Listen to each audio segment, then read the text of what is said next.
Look out for the hate comments, guys, because today we're doing Ford versus Chevy.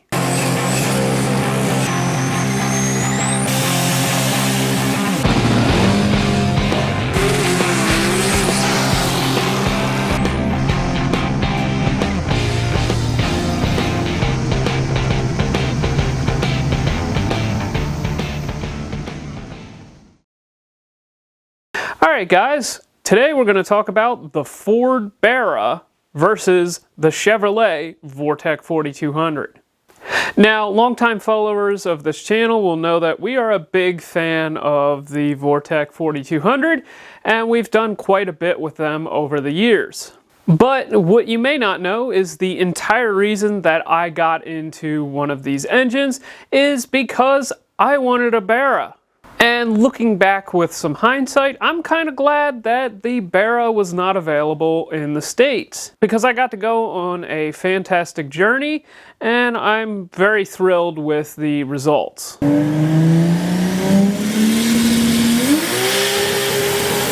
But that's not really the subject of today's video. Today we're going to talk about all the differences between the Ford Barra and the Vortec 4200.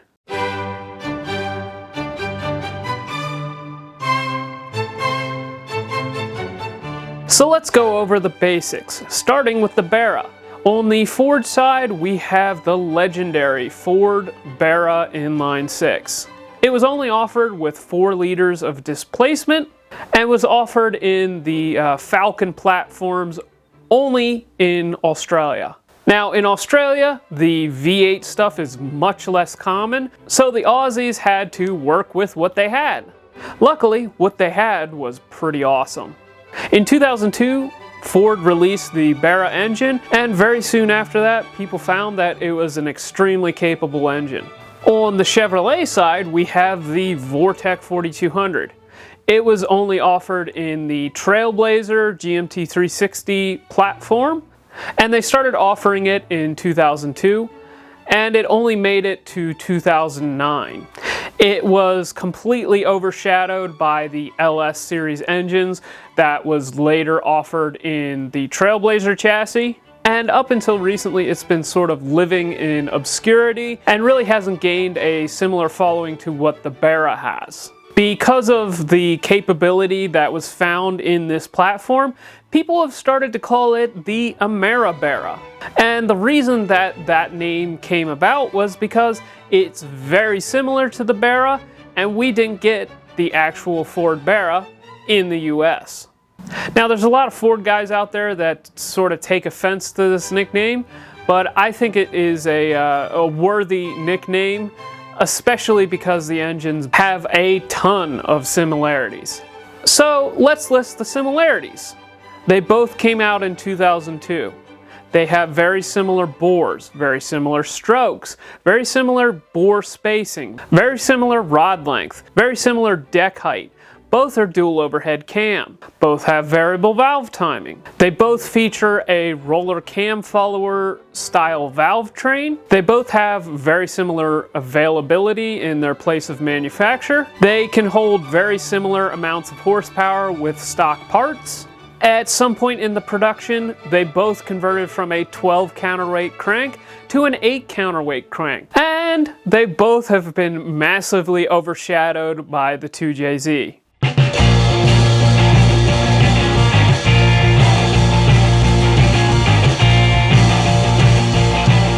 The Barra had much more variety in its offerings. They had the gray top, the green top, and the red top engines. There was also a blue top and a black top engine, but these were sort of just variations of the red top, so we're not going to talk about them today. The gray top was offered as a naturally aspirated engine, and it is known to have the weakest internals. The green top was the liquid propane gas injected engine, and it is known to have the beefier internals and be good for some boost. The red top is the factory turbo engine. This is sort of the one that all the legends are written about, and the Ford Barra engine is very much the Coyote of inline sixes. The Vortec 4200 had sort of two generations of offerings, and that is the plastic valve cover versions and the aluminum valve cover versions. The plastic valve cover was sort of the first release of the 4200, and the aluminum cover versions had a lot of revisions and a lot of cost cutting. With the plastic valve cover versions, you see a 12 counterweight crank, but also you see smaller valves and smaller cams. With the aluminum valve cover versions, you see a higher flowing cylinder head, bigger valves, bigger cams, but they cost cut and put an 8 counterweight crank into the engine.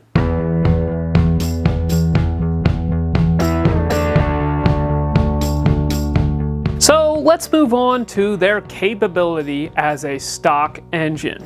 Now, the Barra engines right off the bat are kind of dead in the water because you have to put an aftermarket set of oil pump gears into it, similar to how you have to treat a Ford Coyote engine. Once that problem's resolved, depending on the version of the engine that you have, it has different capabilities. The gray top is only good for like 450 wheel horsepower based on my research.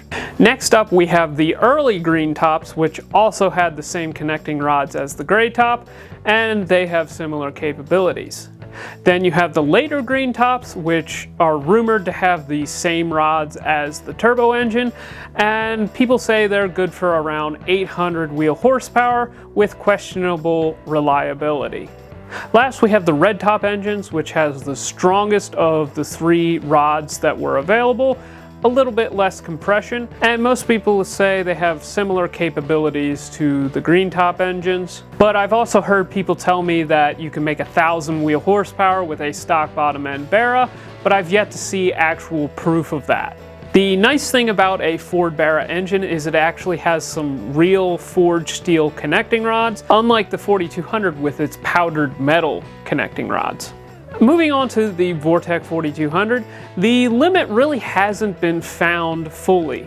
Now, you guys have seen on this channel that we have made 824 wheel horsepower with one of these engines in totally stock bottom end form, but we had a little bit of an oopsie with that particular test, and 2 pulls before it blew up, it made 40 pounds of boost at lower RPM, and that may have been the cause for the demise.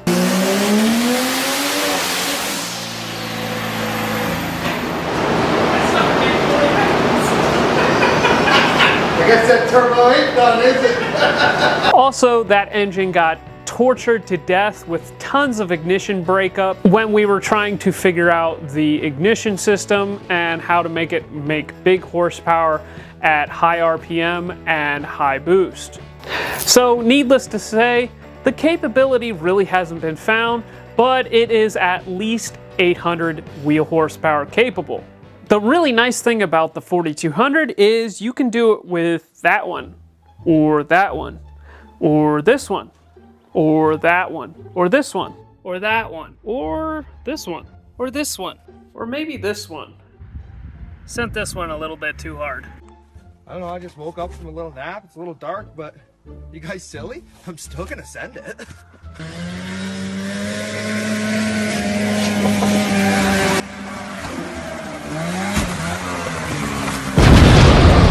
What I'm trying to say is it doesn't matter which engine you use. It doesn't matter if it's the plastic valve cover version. It doesn't matter if it's the aluminum valve cover version. There's no red top, green top, gray top. Doesn't matter. They're all very close to one another, and they all have very similar capabilities.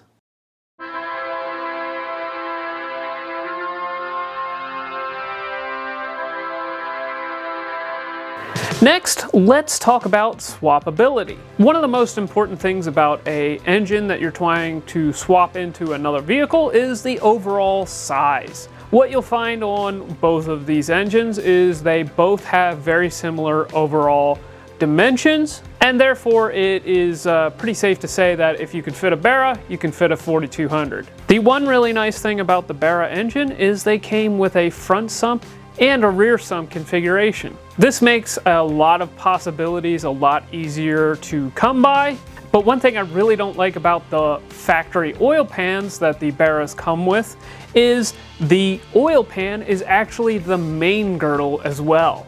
This means that if you want to modify the oil pan and you have any kind of warpage in the flange or anything like that, your cross bolts that go into your main caps might not line up or might be slightly tweaked and not provide the adequate stiffness to the block. The 4200, on the other hand, only came with a front sump oil pan, so converting it to a car that would be better suited for a rear sump pretty much requires that you make your own oil pan. Luckily, the 6-cylinder had two little brothers, the 4 and the 5-cylinder, and the 4 and the 5-cylinder both had rear sump oil pans, so it's relatively easy to take a 5-cylinder pan and add a little bit of length to it and make yourself a custom rear sump oil pan.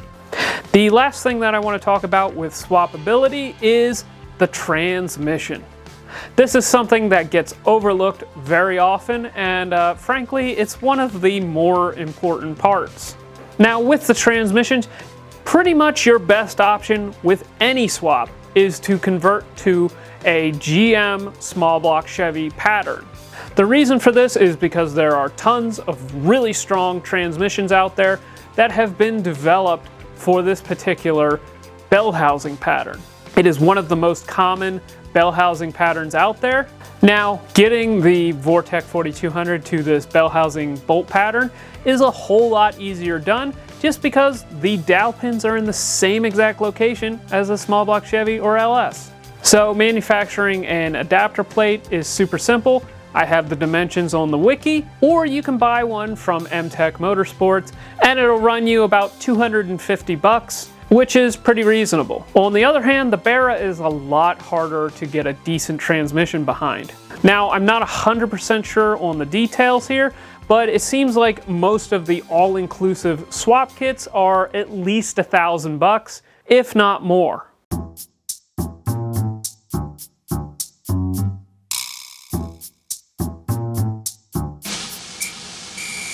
Next up, let's talk about aftermarket support. Now, the Barra is definitely at the advantage in this particular segment, and that's because it's just been more commonly messed with. The 4200 is sort of new to the aftermarket performance scene, even though people have been messing with them for years. With the Ford Barra, you have a lot more offering for intake manifolds, exhaust manifolds, ignition systems, forged rods and pistons, oiling modifications, oil pans, drop-on ECU options. But I think the 4200 will get there in due time. With the 4200, pretty much your only aftermarket support as of this time is the R-Tech Performance turbo manifold, as well as a few parts that M-Tech Motorsports offers. And there are some smaller people offering services to make oil pans and that type of stuff, but it's definitely on a much smaller scale. I think we are within a couple years of really seeing this market take off, and for good reason.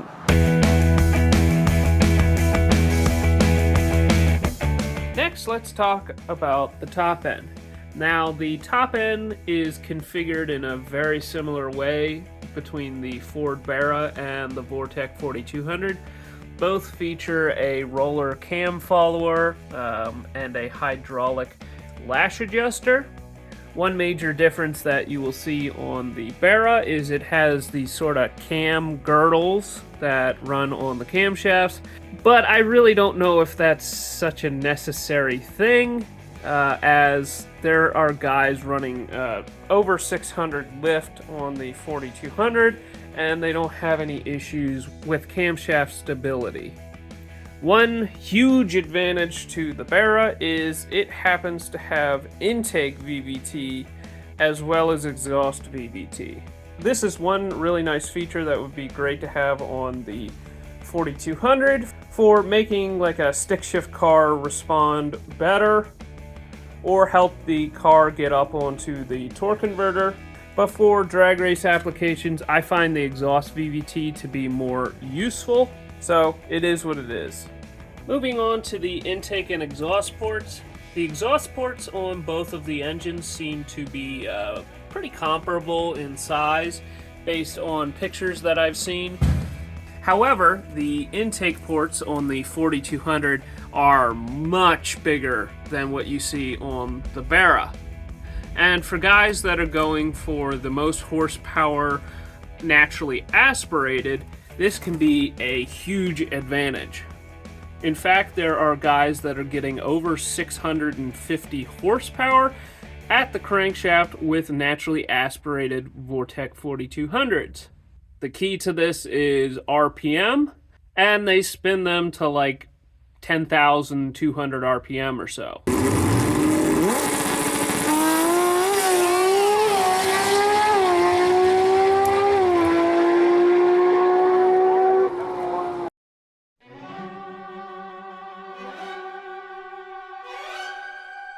So next, let's talk about all-out capability. Now, in the past couple years, it has become increasingly easier to get the air and fuel into the engine, but it still remains the biggest problem of how to actually have components that can harness that air and fuel and not fold into a million pieces. To start off, let's talk about the block. On the Barra, it featured a cast iron block, and because of that, it is a very stout block. The 4200, on the other hand, features a aluminum block with a skirted main, which will help make the block more rigid, and it features a proper main girdle. Another feature with the Barra that's sort of related to the top end is the head drain situation. The head drains on the Barra are pretty lacking in my opinion, based on pictures that I've been able to find. And because of this, I'm willing to bet that a lot of the oil gets trapped up in the top end, and I bet it's probably a big issue on performance applications. The 4200, on the other hand, has a ton of head drains. All of these passages that you see on the perimeter are all head drains, and they make their way all the way to the bottom past the crankshaft, and that also doubles as sort of a strengthening girdle to the block to make it more rigid. Now, if you throw enough money at any platform, you can make it hold whatever power you desire. And you see that with both the Barra, and there's also some builds in the past where people have tried to do that with the 4200. For the Barra, they go to a aftermarket main girdle almost as standard, or they go to a main girdle that ties into the oil pan rails and sort of replaces the main caps. Additionally, they go to forged rods and pistons, and a lot of times you will see billet D-stroke crankshafts. And guys are getting close to 2,000 horsepower with stock Barra blocks. The Vortec 4200 has seen similar modifications in the aftermarket. As you guys know, we put some forged rods and pistons into my station wagon, and they are readily available from a few companies. The ones that I happen to use are some Molnar technology rods. Now, the 4200 comes standard with the main girdle, which works pretty well, but there are also guys that make main girdles that tie into the oil pan rails. The only thing you have to be careful of is this main girdle actually acts as a crankshaft oil scraper, so you should definitely think about that when you are eliminating that. Additionally, there have been billet D-stroke crankshafts developed for these engines, and the sort of legendary car that got me into these engines, the 66 Chevy Nova that participated on the first drag week, was alleged to have made 1,400 crankshaft horsepower with a stock crankshaft, some forged rods and pistons, and some stock cam cores that were reground. Now, there are some pictures floating around with a compound twin-turbo supercharged Atlas engine that had a lot of involvement from the guys at PFI Speed, actually. This engine was alleged to have made 2,000 crankshaft horsepower, but they kept having issues with breaking the crankshaft just because that supercharger was having to put out a lot of air. With a turbo-only application, maybe the thing could have lasted, but it's hard to say. Either way, you have an architecture here that can hold some serious power, and I think in the next coming years, we will see that in action. So let's wrap this video up.